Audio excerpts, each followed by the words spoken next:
ऋचा सिंह, दो विषय हैं। एक विषय वो कि जब भी कोई ऐसी घटना घटती है तो देश का धैर्य बार बार सीमा रेखा को तोड़ता दिखता है, और स्वाभाविक भी है, सहज भी होना भी चाहिए। यह भी ठीक है कि हर जवाब की एक अपनी रणनीति होती है, समरनीति होती है। लेकिन प्रमुख विपक्षी दल को मैं देख रहा हूं, वो पूछ रहे हैं कि कब करोगे, ये बता दो। अरे श्रीमती जी, कुछ तो सस्ता लो। नहीं श्रीमान जी, सब बढ़िया है। इसमें क्या खास बात है? थोड़े में ज्यादा स्वाद, यही तो है इसकी खास बात। क्या स्वाद है? अरे मेरे राजा, सबका राजा प्योर मसाला। अब छोलिया हो या लोबिया, सफेद चने या काले चने, सब कुछ मजेदार बने। तो बाकी को नहीं, कम से कम इन्हीं को टेलीफोन करके कुछ बता देते, क्योंकि ऐसा तो मैंने भी नहीं देखा कि किसी सरकार ने, किसी देश की किसी सरकार ने टाइम टेबल जारी किया हो युद्ध का, कभी नहीं। इससे ज्यादा व्यर्थ के प्रलाप हो ही नहीं सकता। लेकिन जो लोग मारे गए उनकी 13वीं हो गई, कल उनकी 13वीं थी, 13 दिन हो गए थे कल, आज 14वां दिन है।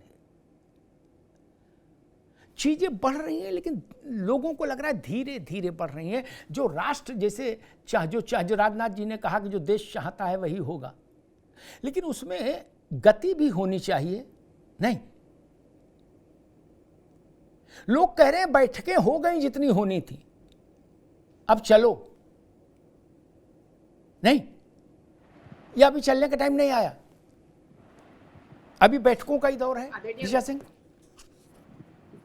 आदरणीय अमिताभ सर, देश की सरकार और सेना सभी मोर्चों पर, और जब हम सभी मोर्चों की बात करते हैं तो वो राजनीतिक मोर्चा भी होता है, डिप्लोमेटिक मोर्चा भी होता है, अंतर्राष्ट्रीय मोर्चा भी होता है और सामरिक मोर्चा भी होता है। इन सभी मोर्चों पर दृढ़ संकल्पित होकर एक दृढ़ता की कूटनीति के साथ लगातार आगे बढ़ रही है, जिसके प्रमाण हमें कई पहलुओं पर देखने को मिल रहे हैं। लेकिन जिस तरीके से विपक्ष लगातार एक के बाद एक तमाम बयानों से एक घटनाक्रम को जन्म दे रहा है, जिसके चलते पाकिस्तान में इनकी चर्चा हो रही है, चाहे अखिलेश यादव जी के बयान को पाकिस्तान के सदन में कोट किया जा रहा हो, या तमाम अन्य बयानों को अजय राय जी ने जिस तरीके से इस देश की सेना के शौर्य का मजाक उड़ाया, उसको दिखाया जा रहा हो, ये लगातार किया जा रहा है। ये बड़े दुख की बात है कि एक दिन पहले बीच में मजाक हो गया क्या? ये चैनल पे डिबेट हो रही है, गुड़ता ऐसा बात है। सेना के सुन लीजिए। नहीं, आप जब मैं बोल रहा हूं, मेरी आवाज आएगी। माफी मांगना चाहिए आपको, तो कोई ने बोला देश से आपको माफी मांगना चाहिए। निंदनीय बयान है ये, बेहद निंदनीय है कि एक दिन पहले गंगा एक्सप्रेसवे पर राफेल सहित अन्य तमाम लड़ाकू विमानों की लैंडिंग की जाती है, उड़ान भरी जाती है, जिसको देखकर पाकिस्तान की सेना थर्रा रही है, हिंदुस्तान की सेना से वो डरी हुई है। वहीं दूसरी तरफ कांग्रेस के प्रदेश अध्यक्ष अजय राय जी इस देश की सेना का मजाक उड़ाने का काम कर रहे हैं, वायुसेना के शौर्य का मजाक उड़ाने का काम कर रहे हैं। आपको देश से माफी मांगनी चाहिए। इस बयान की जितनी निंदा की जाए, इस बयान की जितनी भर्त्सना की जाए, उतना कम है। आकर आपको सामने माफी मांगनी चाहिए। आप किन घटनाओं की बात कर रहे हैं, मैं आपको बताना चाहती हूं कि सरकार लगातार कूटनीतिक दक्षता के साथ आगे बढ़ रही है। लगातार सिंधु जल संधि को निलंबित कर दिया गया, अटारी वाघा बॉर्डर बंद कर दिया गया, पाकिस्तान के वीजा रद्द कर दिए गए, पाकिस्तानी दूतावासों पर कार्रवाई की गई, आतंकी ठिकानों पर कार्रवाई की गई, सार्क के वीजा को रद्द कर दिया गया, पाकिस्तानी नागरिकों की वापसी की जा रही है, मेडिकल वीजा समाप्त कर दिया गया है, डिजिटल स्ट्राइक की गई है। जिस तरीके से यूट्यूब और एक्स के अकाउंट लगातार नफरत फैलाने का काम कर रहे हैं, उनको बंद करने का काम किया है। एयर स्पेस को बंद कर दिया गया है, एयर स्पेस पर बैन लगा दिया गया है, बंदरगाहों पर बैन लगा दिया गया है। IMF से पाकिस्तान को दिए गए लोन की समीक्षा करने को कहा गया है।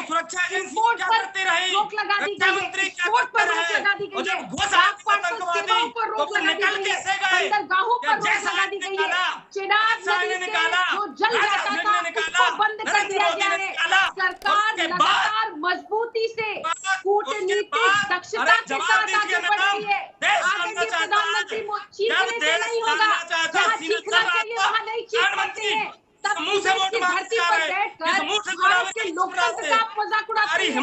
आप वही लोग हैं जो भारत की संवैधानिक संस्थाओं का मजाक विदेश की धरती पर उड़ाते हैं। आप वही लोग हैं जो देश के लोकतंत्र का मजाक विदेश की धरती पर उड़ाते हैं। लगातार भारत की सरकार मजबूती से खड़ी हुई है। कम से कम आप सेना का मनोबल नहीं बढ़ा सकते हैं। सेना के मनोबल को इस नाजुक समय में तोड़ने का कार्य मत कीजिए। सेना के मनोबल को इस नाजुक समय में तोड़ने का कार्य मत कीजिए। शर्म आनी चाहिए आपको। निंदा की जाती है, पूरा देश आपको इसकी जांच हुई 13 दिन होने के बाद आपको माफी मांगना चाहिए देश के सामने आकर। सरकार किस तरीके की सरकार को पता कैसे नहीं चला, के विपक्षी सरकार दल को है पता जो कैसे नहीं चला अपनी मैडम, देश की सेना का लगातार मनोबल तोड़ने के लिए संगठित आतंकवादी आए। ऋचा जी को भी और प्रेम नारायण भाई को भी, दोनों मित्रों को रोकूंगा। मैं सौरभ दुबे के पास चलूंगा कि दोनों को रोकूंगा। अब आवाज नहीं जा रही, ऋचा जी आपकी भी नहीं जा रही, प्रेम नारायण आपकी भी नहीं जा रही। अब धैर्य धारण करो, धैर्य धारण करो। मैं सौरभ दुबे के पास चलूंगा। सौरभ दुबे, मान लीजिए कल सुबह देश टीवी खोले हैं और उसको पता लगे कि रात में कुछ हुआ। कल से मेरा मतलब आने वाले किसी भी समय, कल परसों कोई भी समय हो सकता है। भाई रुक जाओ, काहे चिल्ला रहे हो यार। तो अभी जितने लोग ये अरे भाई एनर्जी लॉस कर रहे हो, ये पाकिस्तान से लड़ने के लिए रखो एनर्जी सब लोग, यहाँ काहे इतना चिल्ला रहे हो। तो मान लीजिए ऐसी घटना, अरे रुको भाई, घटना घट गई और कुछ बड़ा हो गया है ना। हम तो भारत के हैं नागरिक, इसलिए हम तो हमेशा यही उम्मीद करेंगे और यही बोलेंगे कि कुछ बड़ा होगा।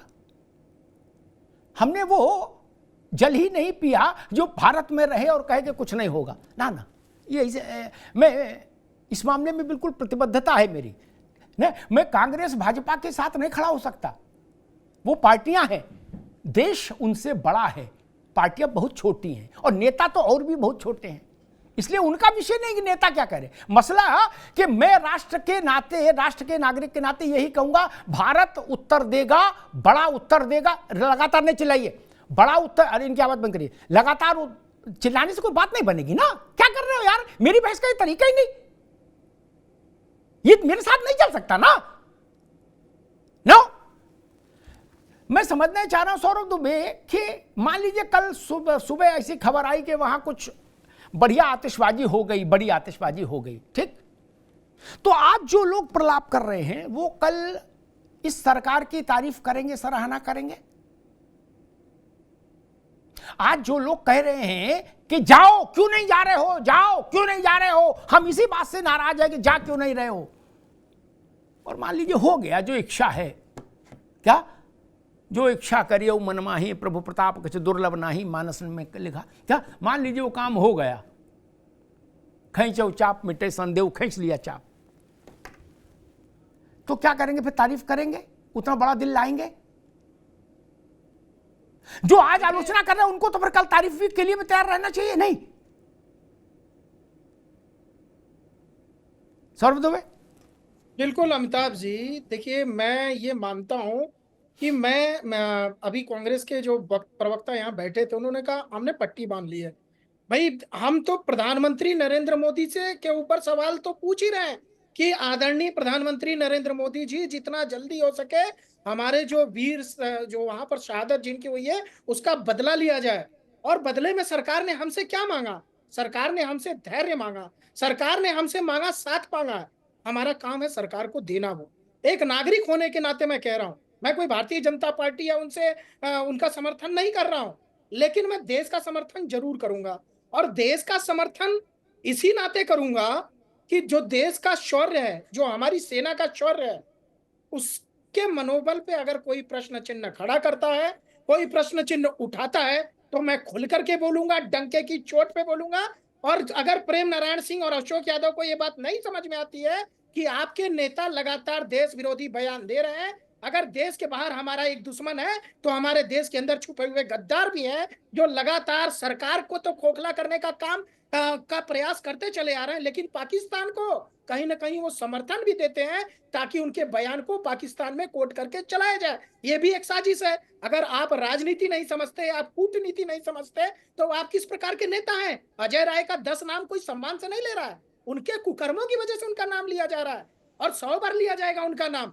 वह प्रदेश के जो है इतने बड़े ओहदे पर रहे, आपके प्रदेश अध्यक्ष रहे, एक चन्नी जो मुख्यमंत्री, पूर्व मुख्यमंत्री रह चुके, क्या उनसे ऐसे हल्के बयान की उम्मीद करते हैं हम? अगर सोचिए, आप राजनीतिक व्यक्ति से तो ये प्रश्न उठा सकते हैं, अगर सेना का कोई व्यक्ति है उससे कहेंगे सामने, तो सेना किस तरह से आपके व्यक्ति को जवाब देगी, वो मैं शब्दों में आपको बयान नहीं कर सकता। माननीय इंडिया अलायंस के दोनों प्रवक्ताओं को कह रहा हूं, और आदरणीय अखिलेश यादव जी को बता दूं मैं, ठीक है आपने एक्सप्रेसवे बनाए, आपने सब चीजें बनाई, लेकिन क्या देश के ऊपर जब इतनी बड़ी जो है देश एक मजबूती के साथ पाकिस्तान के ऊपर एक तैयारी कर रहा है पुरजोर तरीके से कि आतंकवाद का खात्मा हो, उसमें आप देख रहे हो कि ईंट और कंकड़, पत्थर, बालू आप अपने घर से लेके आए थे? किसी की भी सरकार हो, चाहे प्रधानमंत्री नरेंद्र मोदी की सरकार हो, योगी आदित्यनाथ की हो, अखिलेश यादव की हो, तो आपको देश हित में काम करने के लिए जनता चुनती है और आपको देश हित में ही काम करना पड़ेगा। और ऐसे शर्मनाक बयानों से अगर आप यहाँ पर बैठ के समर्थन करते हैं माननीय प्रेम नारायण सिंह, जो आपकी बौखलाहट यहाँ पर दिखाई दे रही है, इतनी बौखलाहट अगर आपकी पाकिस्तान के खिलाफ होती, इतनी बौखलाहट अगर आपकी उन देशद्रोहियों के खिलाफ होती। ठीक है सौरभ दुबे रुकना होगा, सौरभ दुबे रुकना, मैं प्रेम नारायण जी के पास चलूंगा। सौरभ दुबे रुकना होगा, मैं प्रेम जी के, अरे रुक जाओ भाई, मैं प्रेम नारायण जी के पास चलूंगा। प्रेम नारायण जी, मुझे एक बताइए कि डिसाइसिव एक्शन अंग्रेजी में कहा गया कि कांग्रेस डिसाइसिव एक्शन चाहती, निर्णायक कार्रवाई चाहती है। मुझे बताइए, मेरे मतलब मेरे जरिए देश को बताइए इस मंच से, निर्णायक कार्रवाई क्या समझती है कांग्रेस? क्या कार्रवाई निर्णायक मानी जाएगी इस प्रसंग में जो चल रहा है? ये बात पहले तय हो जाए कि निर्णायक कार्रवाई क्या मानती है कांग्रेस, बाद में घटना घट जाए, क्रिया की प्रतिक्रिया हो जाए, उसके बाद कहा जाए कि निर्णायक है या नहीं निर्णायक है। इससे अच्छा पहले देश के सामने आ जाए कि अपोजिशन पार्टी किस कार्रवाई को निर्णायक कार्रवाई मानती है, उसकी निगाह में निर्णायक कार्रवाई क्या होगी। प्रेम नारायण जी। अमिताभ जी, पहली बात तो मैं अपनी चर्चा करने के पहले आपसे बड़े शालीनता के साथ कह दूं, आपको सिर्फ कोरम पूरा करना हुआ करे तो काहे के लिए शुरू करने देते हो? सवाल आप दागोगे आधे घंटे और जब हम जवाब देंगे, जब आप माइक नहीं, अभी हम टाइमर लगा के बुलवा देंगे, टाइमर लगा के ना, ये सब मेरे साथ नहीं दोस्त ना, सुविधा होती है ना, जितने सवाल आप लगाएंगे जवाब हम देंगे। नहीं चाहिए, आपने सवाल दिए तो आप सबके बीच में बोलते हो, मुश्किल ही है आपके साथ। अशोक यादव किसी के बीच में नहीं बोलते, तो उनके बीच में भी कोई नहीं बोलता। आप विशिष्ट नहीं ना कि आप सबके बीच में बोलोगे और लोग आपके बीच में नहीं बोलेंगे। सरकार के खिलाफ भी बोलते हैं और भारतीय मीडिया के खिलाफ भी बौखलाने का काम करती है। ठीक है, उससे ठीक है, मैं अपनी बात कर लूंगा। ऋषि आप रुको। प्रेम नारायण, मैंने प्रश्न पूछा, उस पर थोड़ा फोकस करिए। कांग्रेस निर्णायक कार्रवाई किसको मानेगी, इसका उत्तर दीजिए। रुको भाई, अब सबकी आवाज रोकिए, सबकी आवाज रोकिए। प्रेम नारायण, मैंने आपसे प्रश्न पूछा, उसका उत्तर दीजिए, निर्णायक कार्रवाई किसको मानेगी, बस उत्तर फोकस रखिए जी। नहीं, पहले मैं आपके पिछले सवाल का जवाब दूंगा। जो आपने कहा कि आपने प्रधानमंत्री जी को पत्र लिखा, सभी लोगों को लिखा कि विपक्ष के नेताओं को बैठाइए और जाइए, सबूत न मांगे। अमिताभ जी, उसके लिए भी लड़ाई लड़नी पड़ेगी, उसके लिए भी हमला करना पड़ेगा, तभी तो आप जाके लोगों को दिखाएंगे, तभी तो लोगों को कर पाएंगे।